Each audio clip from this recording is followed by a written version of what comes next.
Hello everyone, my name is Phil Calvert and a very warm welcome to the Financial Advisor Mastermind and Challenge. Throughout this week, advisors, leading experts and consultants to the financial planning profession are sharing amazing insights into just what makes a world-class financial advice business today. So today I'm delighted to be speaking with Chartered Financial Planner and Managing Director at Kingsfleet Wealth in Suffolk, Mr. Colin Low. How are you, Colin? I am well, very well, thank you, Phil. Yes, absolutely brilliant. Excellent. Well, we're really attacking 2019 now.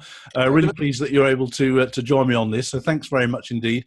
Now, one of the reasons we wanted to talk to you is because you have a passion, and it sounds like a process also, for building relationships with professional connections. And the reason that's kind of interesting to me is I was speaking at a financial planning event in Singapore a few years ago, and I met a financial advisor from Australia. He said he was the largest or the leading financial planner in Australia and New Zealand combined. And we got talking about lead generation, as you do. And he said, well, we're specialists in building relationships with professional connections. And he said, from what I know about financial advisors in the UK, and these are the words he used, he said, financial advisors in the UK pay lip service to building robust relationships with professional connections, which I thought was, wow, that's quite a strong thing to say. And then he told me a little bit about what he actually does. And he said that a key part of their strategy is to invest a lot of time and indeed money in training accountants how to be financial advisors. And I thought, that's interesting. Why would you want to train them to be your competition? Yeah. He said, I knew you were going to say that. And he said, of course, they don't want to be financial advisors. They want to be accountants. Accountants have had their chance and their opportunity to do financial advice and financial planning. He said, but when you invest time in that relationship, training them how to be a financial planner, he said they love it, first of all. And he said the quality of the referrals that you then get from those accountants is way better than it would ever been in the first place. I don't know what your thoughts are on that. Yeah, it's an interesting solution. It's one of those things that now I've become more and more absorbed into this whole area. I'm listening to how people do this around the world, not just in the UK. I would agree with you. Within the UK, I think we really are missing a massive opportunity. I think we're focusing so much on just the fact that we're all busy and therefore we don't need to worry about it. My concern is that there's going to come a time when the market doesn't do so well and actually the activity that's generated by client referrals is going to reduce. So yeah, I absolutely agree with your contacts at that conference. I tend not to be in Singapore for conferences, more Southwold or something like that, or Stowmarket, slightly less glamorous. But yeah, I would tend to agree that actually one of the big issues we're missing is how we actually engage with other professionals. It's interesting that he focused on accountants. We've tended to find actually that we get most success from solicitors, which is quite unusual, I think. I think across the board, a lot of advisors do find accountants are better sources of referrals, but maybe that's something that's worth conversation as to why that might be the case. Yeah, I think the idea of having a process and actually focusing on that as a source of leads, referrals, and good quality business is something which a lot more firms could do. Okay, well, we'll explore a bit more of this. And trust me, I would go to a conference in Southwold any day. Beautiful place. Love that pier there. The beach huts along the beach. Absolutely beautiful there. So from your experience of working with professional connections, I mean, are there subtle differences between the relationship you can have with an accountant and the relationship you have with a solicitor? What are the differences you might have? Yeah, very much so. So I think as a rule, a lot more accountancy practices are quite commercial. You know, they understand what it means to add to the top line, to bring income in, to build relationships with people who they won't just see once, but they will see annually at least. And they build much closer relationships as a rule, not completely, but as a rule with clients. So as a result of that, because they have that close relationships, the opportunity to ask a client or address an issue with a client is more frequent. And therefore, I think as a rule, advisors have found it easier to get referrals from accountants. Okay. The reason being, if you think Mrs. Miggins will go in and have a tax return done, let's say every year, they will then understand what income level she has and what tax consequences there could be, and a referral to an advisor is a relatively straightforward step. So I think as a result of that, most advisors around the country have found working with accountants to be a lot easier, and they tend to get more referrals. That's interesting. I mean, when I was a young broker consultant for whatever provider it was, one of the main sources of business was from local estate agents. And it wasn't just mortgage business, it was everything right across the piece. And thinking back about it on it now, what I remember seeing was that the advisors and the estate agents they came across as genuine friends. It was almost as simple as that. They got on well together. They went to the pub after work together. They played golf together, that kind of stuff. I mean, can it be as simple as just building a relationship like that, or is there a lot more to it? Yeah, relationship is definitely part of it. I mean, I've broken down, I've put quite a lot of effort into studying this, really, and I've broken it down into these 5 key areas, and maybe we can go on to that. But one of those 5 is definitely relationship. Sometimes that comes at the beginning of the transaction, for want of a better description. It's where you sort of get to know somebody, you find out they're a solicitor, you get to know them and build up that contact before business starts to come, or before they find out more about your professional knowledge. But sometimes that comes further down the line, where you've started to do a bit of business with them, they begin to understand a bit about who you are, and then you find the next thing is you're talking about their children, you're going out to a concert or going out for a meal, and you sort of build a relationship that way. So relationship is definitely one of those 5 key areas, I would say. Okay. That anyone needs to build in. I'd just like to sort of backtrack a little bit first. I'm still curious as to why it is that the UK financial advice profession hasn't really embraced this. I mean, is it because, when I talk to advisors and I ask that question, what's your number one source of new business? They don't say Facebook ads or anything like that. They say referrals from existing clients. We give a great service, so it's only natural they would pass that on. But I think things are changing now, and I think the internet has probably got something to do with this, in that once upon a time you might be at a dinner party and the topic of personal finance comes up, and you might say, well, I know I need to get my investments sorted out. Does anybody know anybody? And someone would say, oh, you want to check out my financial advisor? That would be great, thank you. And you write it down on the napkin, and you go and give them a call the next day. I mean, I think today there's an extra step in between writing it down on the napkin and making contact, and that step is we go to Google. I agree. And while we're on Google, or LinkedIn for that matter, because people use LinkedIn as a search engine as well, while we're on there, we see lists of other financial advisors coming up in the search results locally. So we thought, maybe we should have a look at that. So we don't go straight to the recommendation, we go straight to Google, and Google says, well, yeah, there is Jones & Co. that you've been recommended to, but there's also Smith & Co. And all these others. So we get distracted by these other things. And then when we go, most financial advisors' websites, with the best will in the world, all say the same thing. So we then start to think, well, how do we differentiate between the two? So I think things are changing. And I guess what you're saying is there is now an opportunity for advisors to start building properly a new referral mechanism.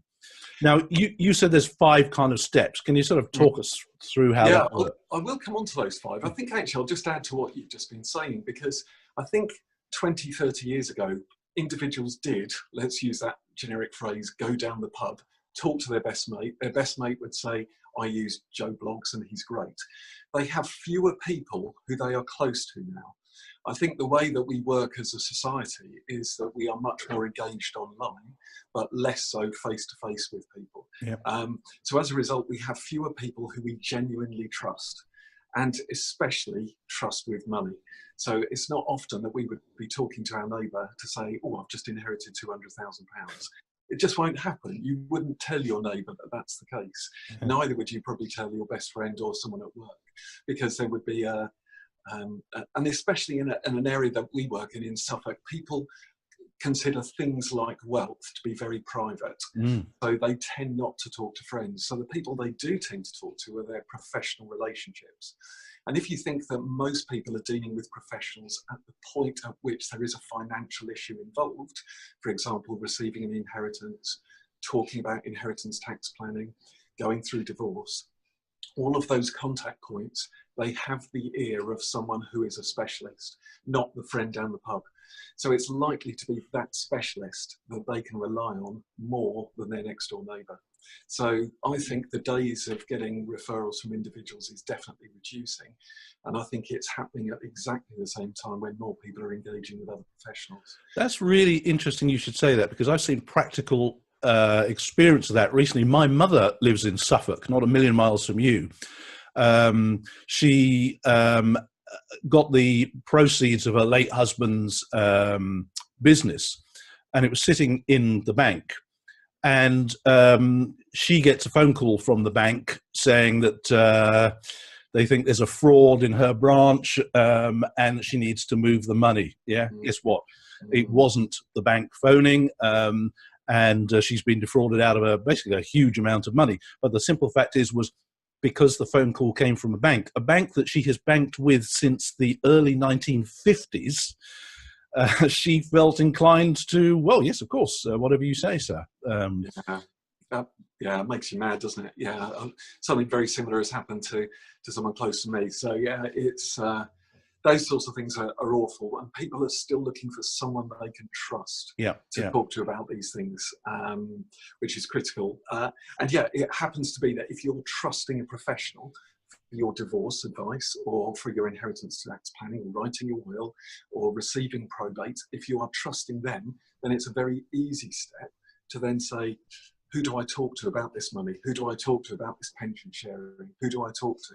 It's just one further step. And that's why if that professional is then prepared to say, I know just the person, they're very much on your wavelength, they'll listen to you, etc., all the positives that you've already spoken to someone about, then it's a very easy step to then get a referral from there. But it does mean working with those professionals. That's so really it's easy for them. Yeah, really interesting. Thank you. So what are the Let's steps? work through these 5. Okay, so what do we do? Do we just take them off down the pub? Is that what we do? Oh, if only days were like that. Once upon a time, I'm sure they were, but not now. So I think there are these 5 steps to take. I think the first one I would start with is do some research. I think you need to research your local area and be really clear about the people who you want to work with. So, for example, I would be talking to an IFA or an advisor, a financial planner in an area, saying, are you aware of 5 law firms, 5 accountancy practices that have significant input in your local area? You need to know how many fee earners they've got. You need to know what those fee earners do. And you need to carry out research on them. Okay. But it's a two-way street, because once you put your head above the parapet and say, I'm someone I want that you ought to deal with, they will also carry out research on you. And this is the bit where I think your training on things like LinkedIn and Twitter and use of social media and Facebook is critical, because I believe that professionals will research all of that before they will send anyone in your direction. So I think it's one of those aspects that we overlook, and I'm terrified when I look at Twitter and the Twitter feeds of other financial planners, and I look at some of the language that they use, some of the references that they make use of, and professionals will look at that and they will think, if I'm sending Mrs. Miggins to them, Mrs. Miggins might also look at that. What will they think of me? So I think we've got to bear in mind the professional risk that is being taken by the professionals who are dealing with us, that not only are we researching them, but they will also research us. Right. So I think that's the starting point. Do some research. I think the second thing then is to engage with those individuals. So work out what your idea of specialism is within your business. So, for example, I know there are some people who are great at pensions, their pension knowledge is superb, and pension sharing on divorce may well be the area they want to focus in on.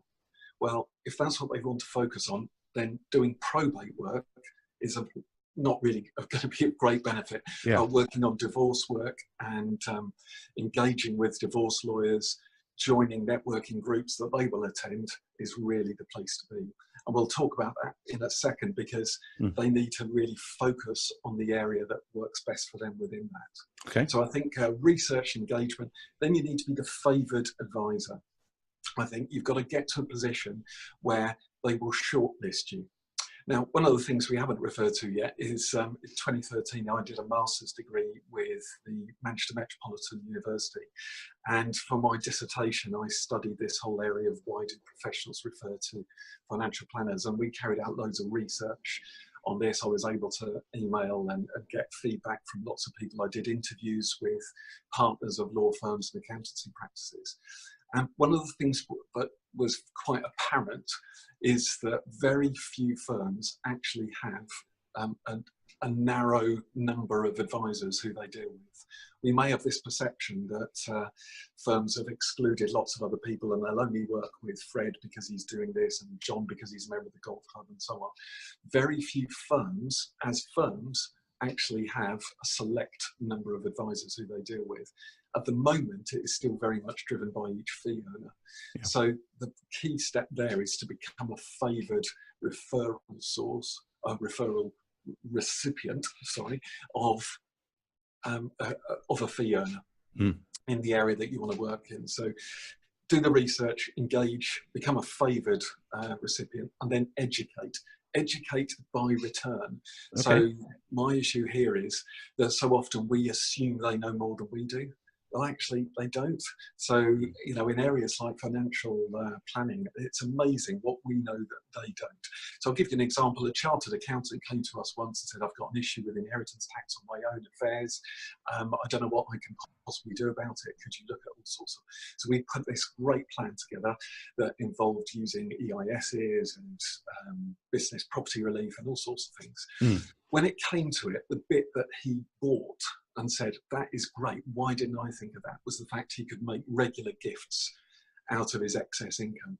So he could give that money away to his children and grandchildren. Yeah. This is a chartered accountant. This is someone whose knowledge level is massive. And he ended up paying us a fee for something which I just thought he should know. Interesting. And he just totally overlooked it. So actually, you know, all our knowledge, sometimes it can be the little things that are of value. So reinforcing that education with professionals, solicitors and accountants is fabulous. That's interesting. Just before you go, it could, I know a few financial advisors who, well, I say know them now, they used to do this. They'll put on seminars, whereas a financial advisor might typically put on a seminar for clients, but they used to put seminars on for their professional connections to do that education piece. Yeah, that's exactly what we were doing. And we will tend to then bring in a specialist to talk about. So last year we did something just an hour just on pensions. Yeah. Now, that to us sounds incredibly dull, but actually what we just talked about is, in practice, how does the lifetime allowance work? How does the annual allowance work? You know, what happens when someone reaches retirement age, talking about annuities and drawdowns, options. These are all things that we live and breathe and we think everybody understands. Yeah. They don't.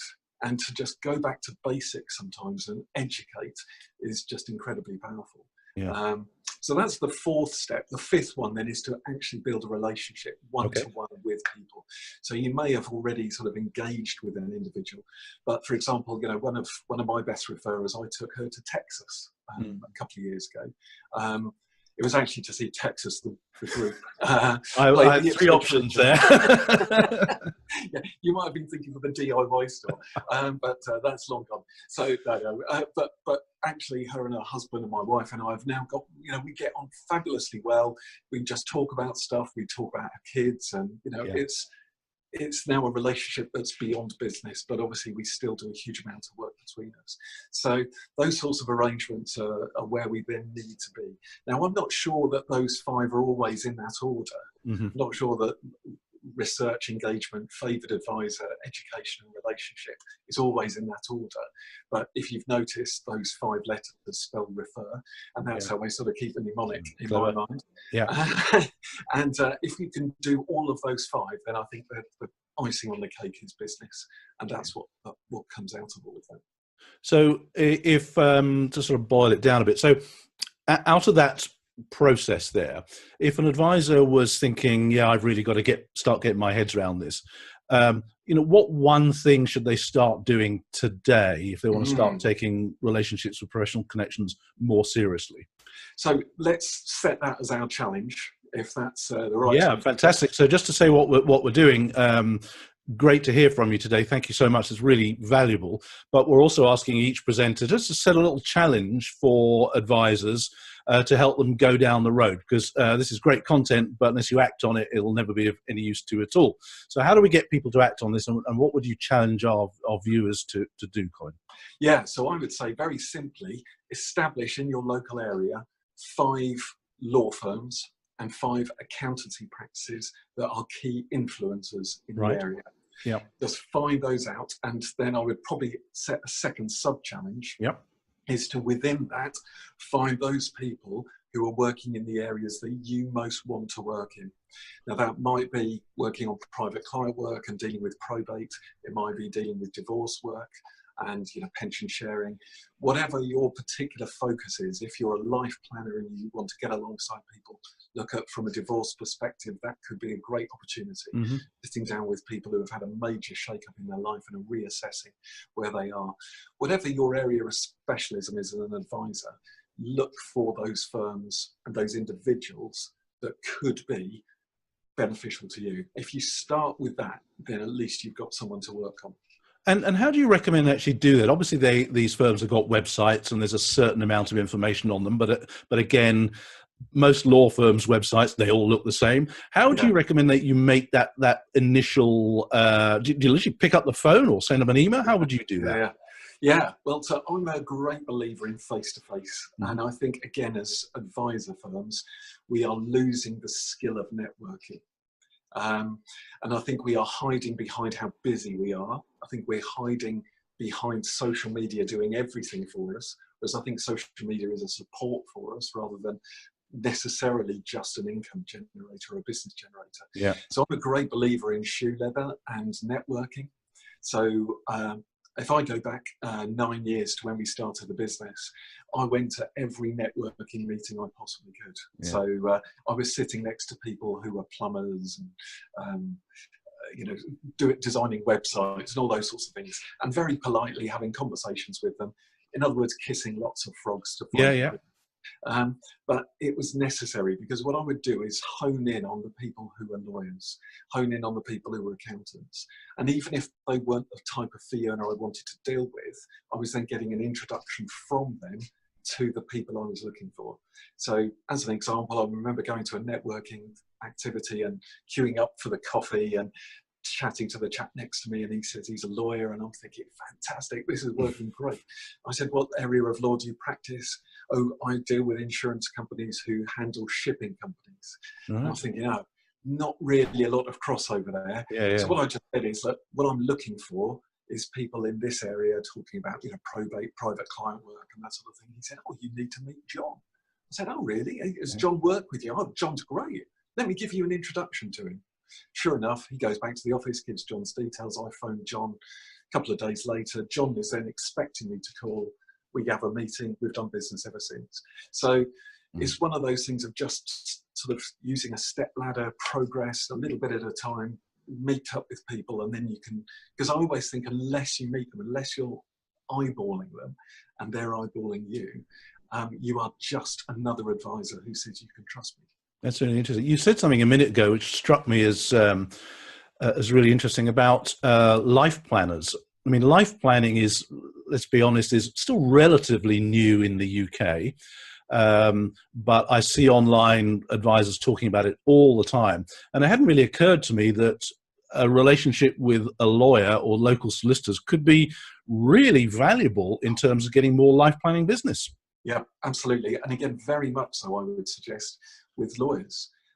Because lawyers tend to do much more transactional business. They're there when people are often, if not legally vulnerable, they are vulnerable and open to be pointed in the wrong direction, which is one of the reasons why I really like to work in that area, because I really want to ensure that we're responsible in how we look after people. Yeah. But yeah, life planning in like a divorce situation, or life planning when someone's received an inheritance that is going to change their life.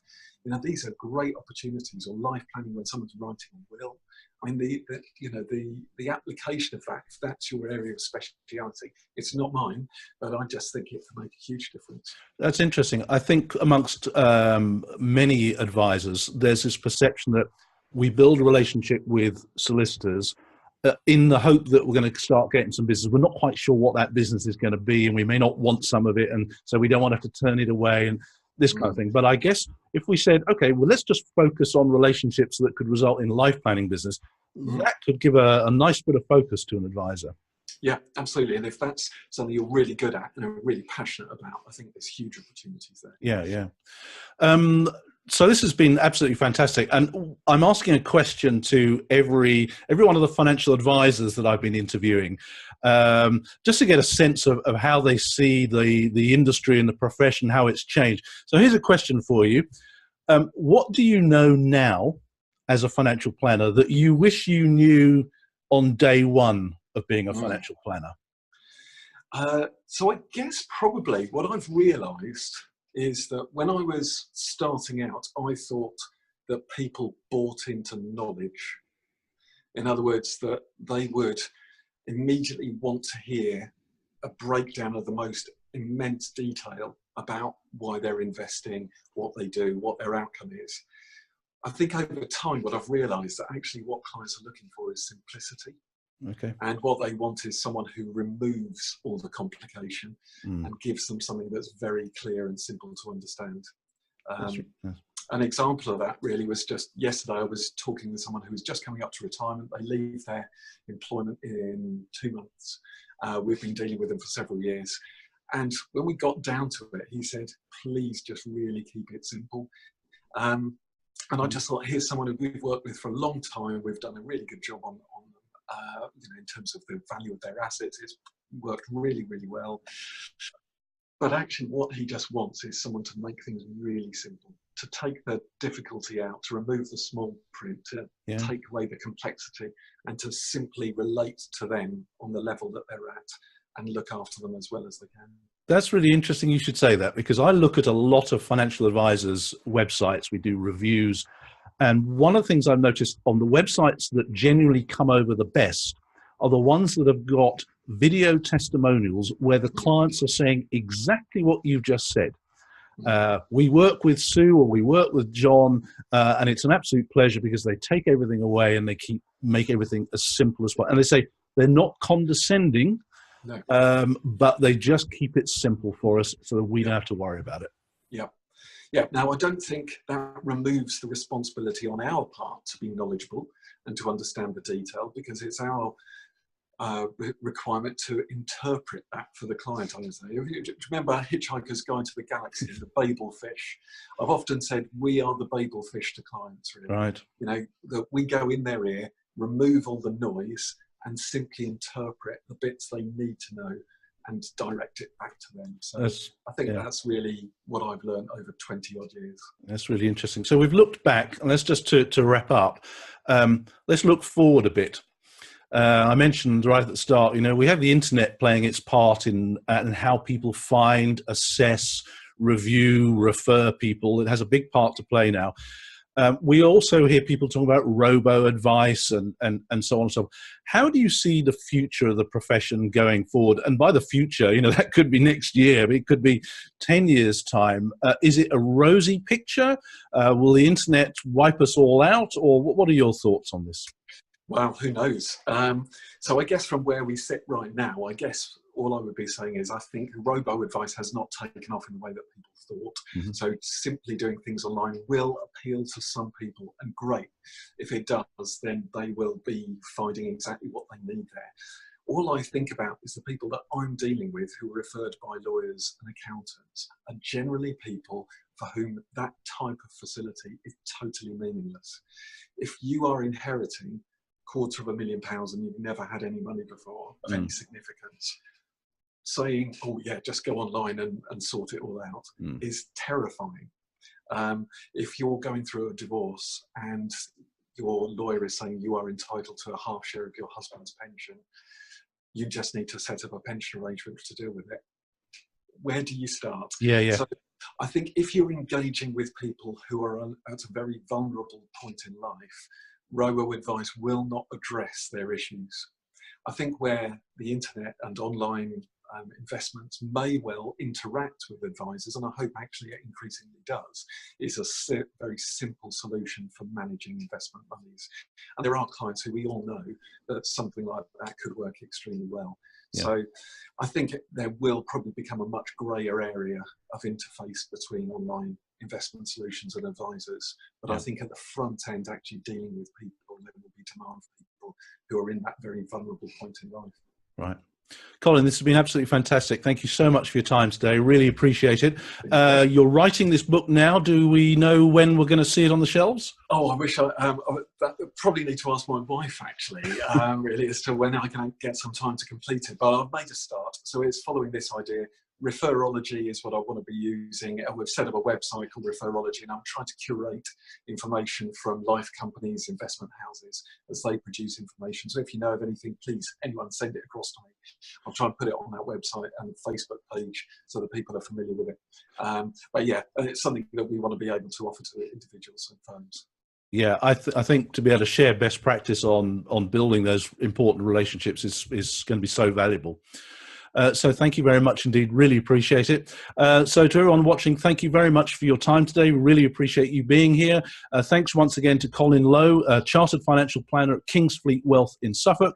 For those of you that want to take up Colin's challenge, you'll be able to join the private online group where you can get accountability partners, ask questions, help each other out, and there'll be a link shortly after this video. So once again, thanks to everybody for watching, and see you next time.